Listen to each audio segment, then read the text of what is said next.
Hi there, Matt Gemmell here. I'm going to try and make this video quite a quick one because I do tend to waffle on sometimes. One of the things that people always ask when they see any of the photos or whatever that I post on social media and so on with an e-ink tablet visible is which one should they buy, or in particular with me, of course, they ask why the Supernote. So I'm going to try and answer that question. Why choose the Supernote? What is the Supernote difference? I'm going to just rattle out these points pretty quickly. I've got 10 of them, and I'm going to separate them into the three sections of the hardware, the software, and the company behind Supernote, which is called Rata. So let's just get started. Number one, the hardware. The big thing, of course, with the hardware, the Supernote, is the writing feel. It really is unsurpassed. I've used lots of these devices. I've also used iPad Pros as my main computer exclusively for years, with and without the similar to paper friction adding screen protectors or covers, and there is absolutely nothing that feels quite like the contemporary Supernotes with the feel right to film. It has, how to describe it, if you've used some of the e-ink tablets from other manufacturers, there can be a very strong and pronounced writing noise, and that can make you perhaps feel there's more friction than there actually is. Supernote doesn't have the loudest writing noise, although there's definitely a lovely scratch there, but what it does have is this subtle, almost gravitational quality where it just holds the nib. I'm a very light writer, I don't have a heavy touch at all, but when I use this, it just somehow grips the nib of the pen, and it really does allow such precision and a lack of drift and wobble, and whilst it doesn't feel like paper, because you know paper is pressing something that's depositing ink into something that's made of natural materials, it does absolutely, on balance overall, have the most similar to writing on paper in terms of the qualities of that experience that we value out of anything on the market. And genuinely, you need to try this to understand the difference in feeling. It is very particular, and there is a short acclimatization period, but there is really nothing that feels like it. Point two, I would say, is the pens. Now this one I'm using at the moment is Supernote's own Heart of Metal 2, which has a sort of fountain pen-like look. The metal barrel, it's got a lovely feel in the hand, and despite its stated weight, I use it without the cap on because I leave the cap here attached to the Nomad Folios loop. It feels very light, and I've never had fatigue. But the main thing with the Supernote pens is the ceramic nibs. All of the e-ink devices pretty much use the standard Wacom EMR system, so the styluses are interchangeable, but they are different types of tips, and most of the tips will wear down over time. Not so with ceramic nibs. That also means that whilst you can use the styluses, or rather the styluses and their nibs from other manufacturers on the Supernote just fine, you shouldn't use a ceramic nib such as those on Supernote pens on other e-ink devices from different manufacturers without checking carefully first that a ceramic nib with its increased hardness obviously won't damage those displays. It will not damage the Supernote, perfectly fine. You can press pretty darn hard and it will be just fine, but it never needs replaced, which goes with the other wonderful advantages of Wacom EMR, which is that it never needs paired and never needs charged either to pretty much be the perfect pen. And if you don't like the style of the Heart of Metal, they have others available, including a sort of click push-up pen, and there are partnerships with third-party pen manufacturers, and they even sell refills, quote unquote, because you're not refilling anything. What the refill means in a Supernote sense is the nib and the internal electronics that you can then insert into your favourite regular pen and keep using it, which is amazing. So pens are definitely point 2. Point 3 is repairability. The Supernote devices of the latest generation, the A6 sized A6X2 Nomad and the A5 screen sized brand new A5X2 Manta are repairable and upgradable devices. Not only can you increase the storage with a micro SD card slot on both of them, you can also replace and in future also potentially upgrade the motherboard, and you can replace the batteries as well, which gives the additional benefit presumably of not having to send things in for service or repair. Rata have said in recent week or so at time of recording that the replacement batteries will be made available this coming year, 2025. Obviously it's not a simple thing to make battery components available to consumers. There's a lot of changes that a business needs to make in order to do that. It's not just putting a different kind of box in your warehouse and having a different SKU in your catalogue. You need to be taking appropriate measures for safety with storing batteries. You need to get policies in place and staff trained in order to charge the things every so often to an appropriate level. You certainly need to have all manner of certifications and legal agreements in place to ship standalone batteries, particularly via air freight, when they're not connected to a device that has a charge controller. So there's a lot to put in place, but apparently that process is in progress, and you will be able to buy those replacement batteries beginning next year. And it's just so reassuring to know that these devices are not just user maintainable, but upgradable, and in particular that the batteries can be replaced in the future. To my knowledge, there's no other manufacturer or device that allows you to do that in the e-ink space. I don't think even in the tablet computer space in general, but certainly not in e-ink. So repairability and upgradability, a very strong point 3. Point 4 relates closely to that, and it's this idea of having a pure choice of size of device, or a constrained choice. The Nomad and the Manta have an identical, indeed the same as far as I know, motherboard, same processor, number of cores, specs, system, all of it exactly the same. The Manta, being a larger device with a larger and slightly newer screen, has a larger battery, but the operating system is exactly the same. The features are exactly the same, like the accelerometer when you switch on the automatic screen rotation. The same features in terms of Wi-Fi and Bluetooth and so on. So the experience and the hardware features are exactly the same, and you're making this pure choice based on screen dimensions and thus attendant portability.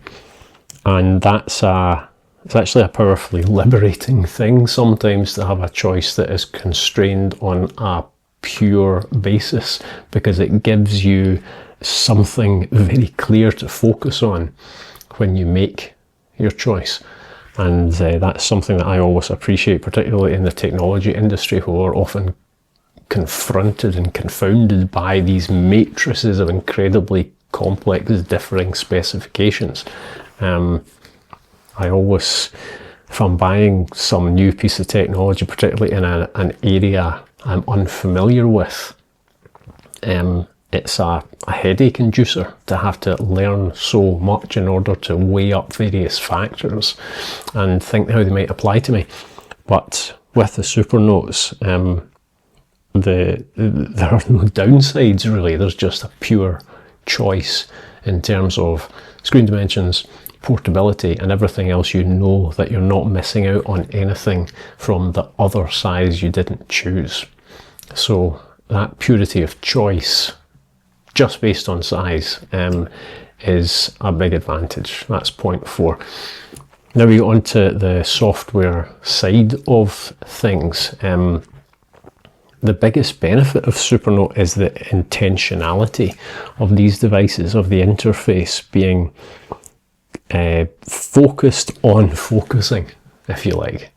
It's all about keeping you in your work, in whatever sense you want to use the word work, in the writing, the planning, the sketching, whatever it is, and having the tools available that you will likely need, whether it's constantly or occasionally, but not anything else. And in particular, having them added to the UI and placed within the UI in this very definite, thought through, logical and helpful way.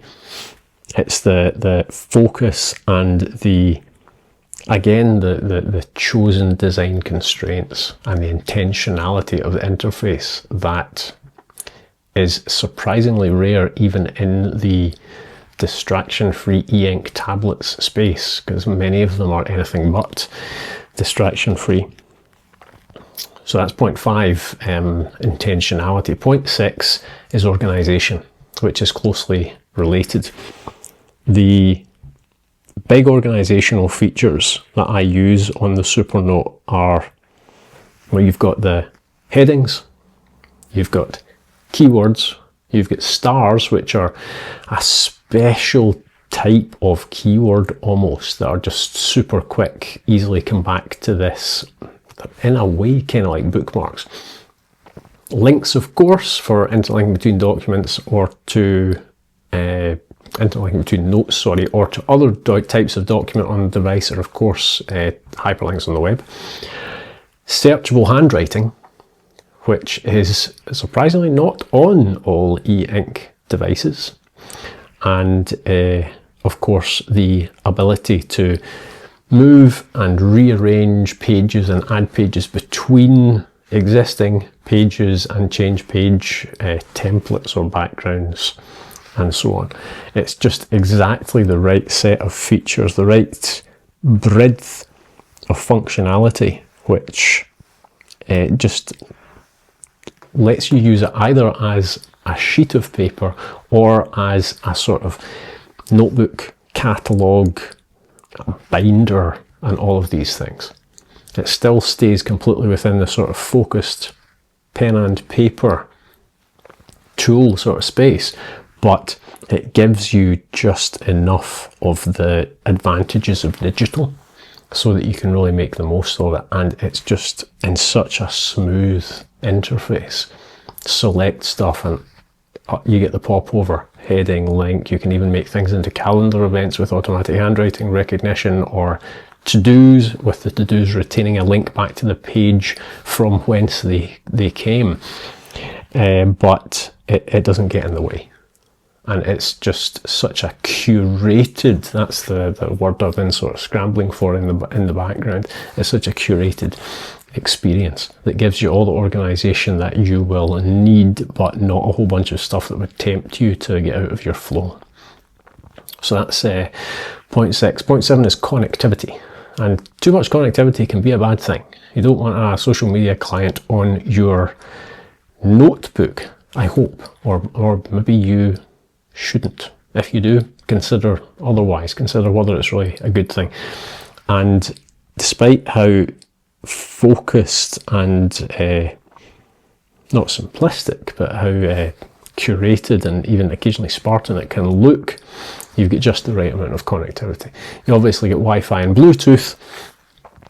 You can sync to a whole bunch of cloud services, not just Supernote's own, which is free, by the way, also not true for all e-ink manufacturers. But you can share files on an individual basis back and forth, either using a partner app or just by connecting to the Supernote device from another device in the same Wi-Fi network. You, of course, have got USB available, and you can take screenshots on the device, share them, and the thing can screencast. It can screencast straight to a web browser on another device on the same network, and it is very fast. It's live updating even during handwriting, not after the strokes are finished and you have lifted the pen nib from the screen surface.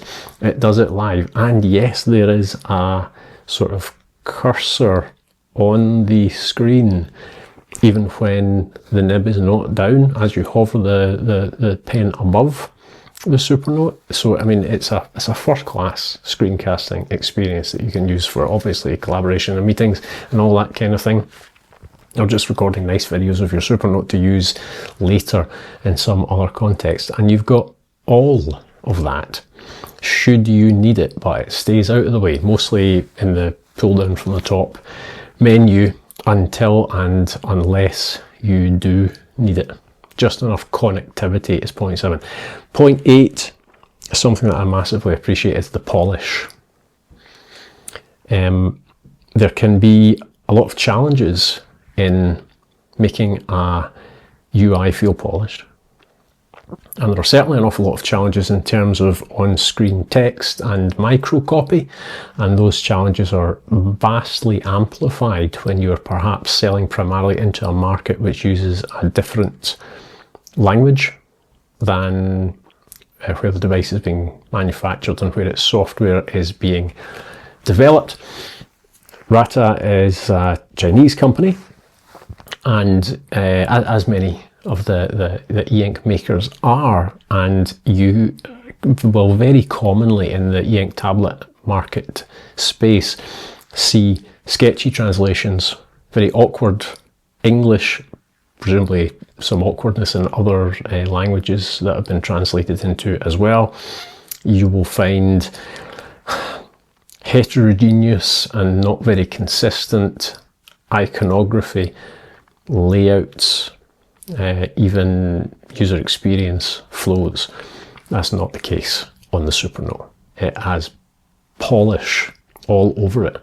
The standard of English is excellent. The icons are all consistent and logical and look like they have been designed specifically for that device and for those functions, rather than taken from an icon set and they've used the closest one, which is often a feel you get with other manufacturers. The onboarding flow and tutorials upon initial setting up of the device or initial using of certain features are lovely, and they adapt to previous settings, particularly the choice of your dominant hand. It's a completely polished experience which instills confidence, and I have to wonder if maybe some of the other manufacturers with shorter device revision cycles are always rushing to market, and that's one of the things that gets left out. Even the quality and completeness of user manuals can be a real issue. Not the case with the Supernote either. So the polish that instills confidence and that makes using the device much nicer, very much there in spades. So that's point 8, which leads nicely on to point 9, and this is the company area of it. The support. The support is really good. You will frequently, as you explore the possibility of getting an e-ink device, hear horror stories about everything from the returns process, to problems with received devices and how things are handled and all that. And there will always be a bad story, no matter what the product. You can find it for any company and any product anywhere. But the overall impression by far with Rata that I have is that they don't just try desperately hard to help people and to support people, but they stand by their products and are proud of their products and are committed to them for the long term. And this is something that's really the sort of the other side of the coin with multi-year waits between major product releases. The product that you release is the current product for longer, and thus you need to stand by it and support it for longer. And you can't just have that be a factor of hardware reliability or software stability. It also has to be the customer support responses and all of that. The people at Rata are active, particularly on Reddit, which is where I see most of and where I have most of my own interactions. They are great on email as well. I've had a couple of interactions that way. This is an extraordinarily busy time for me to be talking about this with respect to them, the Manta having been launched only a few days ago, and I am quite sure that everyone is packing boxes and shipping things out. And in fact, I don't imagine people will be getting much of a rest until Lunar New Year in sort of late January onwards, but they have been wonderful. I mean, as an example, I had several sort of Reddit private chat conversations. I was having issues logging into my newly created Supernote account just after I got the Nomad, and I had a response really quickly, and within a couple of hours of that I was having a video chat with someone in Shanghai talking about it, had the issue resolved, and it was just also friendly and constructive and desperate to help all the time. It felt responsive and it felt like I was being taken care of, and I think that you will see an awful lot of that. There's this idea that the squeaky wheel gets the grease, you have to make a noise in order to get help, but the sort of the other side of that, and the more common side of it, is that you will typically only hear from people when something is wrong. You will typically see more complaints in reviews on product pages on Amazon or whatever than you will just have people saying this is great and I had no problems. Indeed, even if most of the reviews of something that you see are positive, there are probably 100 times as many people who have that product and are totally happy and have had no problem at all and just haven't written about it because they're busy using the thing and getting on with their life. And we forget about that sort of, I suppose, a kind of survivorship bias thing, isn't it? I think that the vast majority of people having any interactions there are having positive ones, and I certainly get the feeling that the company are desperate to support their product and stand behind it and do everything they can to help people. Which brings me naturally to point 10, which is updates.